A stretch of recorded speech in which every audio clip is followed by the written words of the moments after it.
আসসালামু আলাইকুম। সংবাদে আপনাদের সবাইকে স্বাগত। সংবাদ শিরোনাম। খাগড়াছড়ির সেই মারমা কিশোরের মেডিকেল পরীক্ষায় ধর্ষণের আলামত মেলেনি।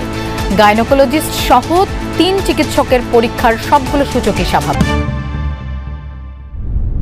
ফ্যাসিস্টরা খাগড়াছড়িকে অশান্ত করার চেষ্টা করছে, মন্তব্য স্বরাষ্ট্র উপদেষ্টার। নির্বাচনের আগে পার্বত্য অঞ্চল অস্থির করার পরিকল্পনা ইউপিডিএফ এর, বলছে সেনাবাহিনী। পার্বত্য চট্টগ্রামকে অস্থিতিশীল এবং সাম্প্রদায়িক দাঙ্গা সংগঠনের বিষয়টি একটি বৃহত্তর ষড়যন্ত্রের অংশ।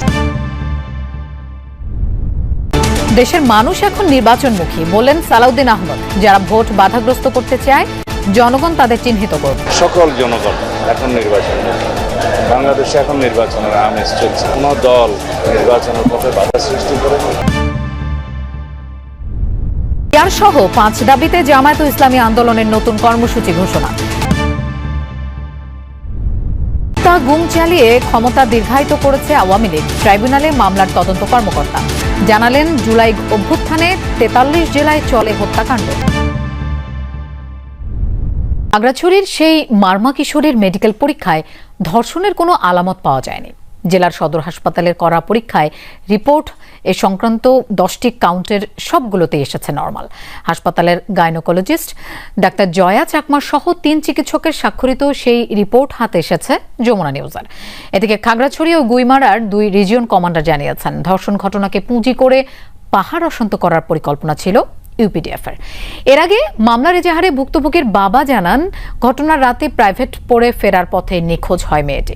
পরে অচেতন অবস্থায় একটি ক্ষেত থেকে উদ্ধার করা হয়, তাকে পাঠানো হয় সদর হাসপাতালে। এক মারমা কিশোরীকে ধর্ষণের অভিযোগকে কেন্দ্র করে আন্দোলন, সড়ক অবরোধ, প্রশাসনের জারি করা 144 ধারার মধ্যেই ব্যাপক গোলাগুলি ও সংঘর্ষ, প্রাণ যায় 3 জনের। হামলা হয় সেনাবাহিনীর গাড়িতে, আহত হন সেনা কর্মকর্তা, বিজিবি সদস্য সহ পাহাড়ি ও বাঙালিরা। ভুক্তভোগী সেই কিশোরীর তাৎক্ষণিক মেডিকেল পরীক্ষা হয় জেলার সদর হাসপাতালে গাইনোকোলজিস্ট ডাক্তার জয়া চাকমার নেতৃত্বে।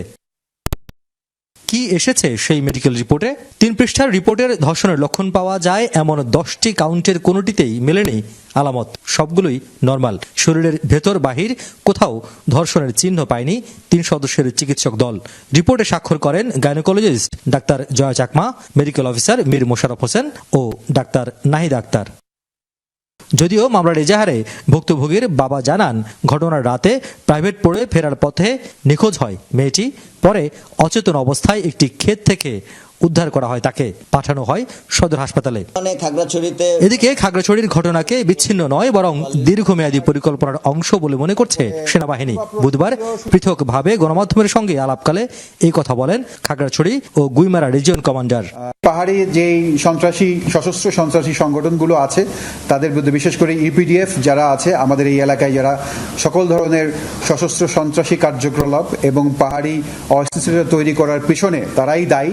আমরা সবসময় তাদের বিরুদ্ধে আমাদের অভিযান পরিচালনা করি এবং তাদের অস্ত্রসহ তাদেরকে গ্রেফতার করে এই এলাকার যে শান্তি শৃঙ্খলা বজায় রাখার প্রচেষ্টা আমরা সবসময় চালিয়ে যাচ্ছি এবং এটা চলমান থাকবে। পার্বত্য চট্টগ্রামকে অস্থিতিশীল এবং সাম্প্রদায়িক দাঙ্গা সংগঠনের বিষয়টি একটি বৃহত্তর ষড়যন্ত্রের অংশ এবং এ ব্যাপারে এই সকল প্রমাণাদি আইনশৃঙ্খলা রক্ষাকারী বাহিনীর কাছে আছে, এটা আপনাদেরকে দিয়ে দেওয়া হবে এবং আমাদের কাছেও সকল প্রমাণাদি আছে, ভিডিও আছে এবং একই সাথে সকল ধরনের অপপ্রচার বা উস্কানিমূলক কর্মকাণ্ড সত্ত্বেও বাংলাদেশ সেনাবাহিনী এই বাংলাদেশের যে অবিচ্ছেদ্য অংশ, এটা রক্ষায় দৃঢ় প্রতিজ্ঞ। এদিকে ঘটনার 2 দিন পর গুইমারায় ক্ষতিগ্রস্ত এলাকা পরিদর্শনে যান বেসামরিক প্রশাসনের কর্তা ব্যক্তিরা। ক্ষতিগ্রস্তের তালিকায় আছেন পাহাড়ি, বাঙালি সব পক্ষই।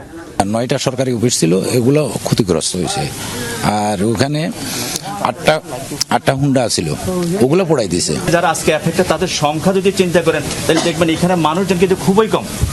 এখানে মানুষজন যারা জড়িত এখানে তারা খুবই কম স্যার। আমরা কিন্তু আসলে এখানে নিরুপায় স্যার। আমাদের দোকানদারও এখানে সবাই দোকানদারি করে, এখানে কোনো রাজনীতিভাবে কোনো জড়িত নাই এখানে, এটাই। আর যারা চাকরিজীবী আছে এরাও তো চাকরি করতেছে এখানে, তাহলে আমরা ভুক্তভোগী হবো কেন? আমরা পুলিশ সুপার জানান, 2 ঘটনায় মামলার প্রস্তুতি চলছে। ক্ষতিগ্রস্তরা মামলা না করলে মামলা করবে পুলিশ। যে অবস্থা ছিল সেটা ডিসপাস করার জন্য আমাদের কিছু সাউন্ড গ্রেনেড, অন্যান্য ফায়ার আছে, সেগুলো নিয়ে আমাদেরও মামলা হবে। পাশাপাশি যারা ক্ষতিগ্রস্ত তারা মামলা করলে আমরা মামলা নেব। জেলা প্রশাসক জানান, খাগড়াছড়ি সদর ও গুইমারার ঘটনা তদন্তে 5 সদস্যের কমিটি গঠন করা হয়েছে। 144 ধারা যদি আমরা প্রত্যাহার করতে চাই তাহলে কিন্তু এর সাথে অবরোধটাও কিন্তু সম্পর্কিত। আমি তাদের সাথে আলোচনা করেছি যে আপনাদের অবরোধ প্রত্যাহারের সাথে সাথে পরিস্থিতি স্বাভাবিক হলে আমরা কিন্তু খুব দ্রুত 144 ধারা তুলে নেওয়ার বিষয়টি বিবেচনা করব। গেল কদিনের উত্তেজনার পরে পরিস্থিতি ধীরে ধীরে স্বাভাবিক হতে শুরু করেছে, তবে অবরোধ প্রত্যাহার না করায় এখনো বহাল আছে 144 ধারা। ফ্যাসিস্টরা খাগড়াছড়িকে অশান্ত করার চেষ্টা করেছে, সরকার এদের বিরুদ্ধে কঠোর ব্যবস্থা নেবে এমন মন্তব্য করে স্বরাষ্ট্র উপদেষ্টা সাংবাদিকদের জানান, পাহাড়ে এখন শান্ত আছে। আর 5 আগস্টের পর খোয়া যাওয়া অস্ত্র পাহাড়ে ব্যবহার হচ্ছে কিনা তা নিয়ে শঙ্কা জানিয়েছেন আইজিপি। র্যাব মহাপরিচালকের মতেও লুট হওয়া অস্ত্র উদ্ধার না হওয়া নিরাপত্তার জন্য চ্যালেঞ্জ। সচিবালয়ে খাগড়াছড়ি ইস্যু নিয়ে বৈঠক শেষে সাংবাদিকদের সাথে কথা বলেন স্বরাষ্ট্র উপদেষ্টা অবসরপ্রাপ্ত লেফটেন্যান্ট জেনারেল মোহাম্মদ জাহাঙ্গীর আলম চৌধুরী। এ সময় তিনি জানান, দুর্গোৎসব ভালোভাবে উদযাপন ঠেকাতেই খাগড়াছড়ি অশান্ত করার চেষ্টা করছে ফ্যাসিস্টরা। তাদের বিরুদ্ধে কঠোর ব্যবস্থা নেওয়া হবে। এখন এই পাহাড়ের অবস্থা শান্ত, এখন মোটামুটি কোনো সমস্যা নেই। এই জিনিসটা করছিল যেন হিন্দুরা ভালোভাবে তাদের পূজাটা যেন উদযাপন করতে না পারে। এই পূজাটা হলো একটা ধর্মীয় অনুষ্ঠান এবং এটার একটা ভাব গম্ভীর্যের সাথে করার কথা, এবং তাকে তারা যেন এটা যেন ভালোভাবে না করতে পারে, এইটাও ছিল কিছু কিছু লোকের উদ্দেশ্য। জনগণ নির্বাচনমুখী, কিন্তু নির্বাচন ঘিরে ষড়যন্ত্র দৃশ্যমান হচ্ছে বলে অভিযোগ করেছেন বিএনপির স্থায়ী কমিটির সদস্য সালাউদ্দিন আহমদ। তিনি বলেন, দেশি বিদেশি যে কোনো ষড়যন্ত্র প্রতিহত করবে জনগণ।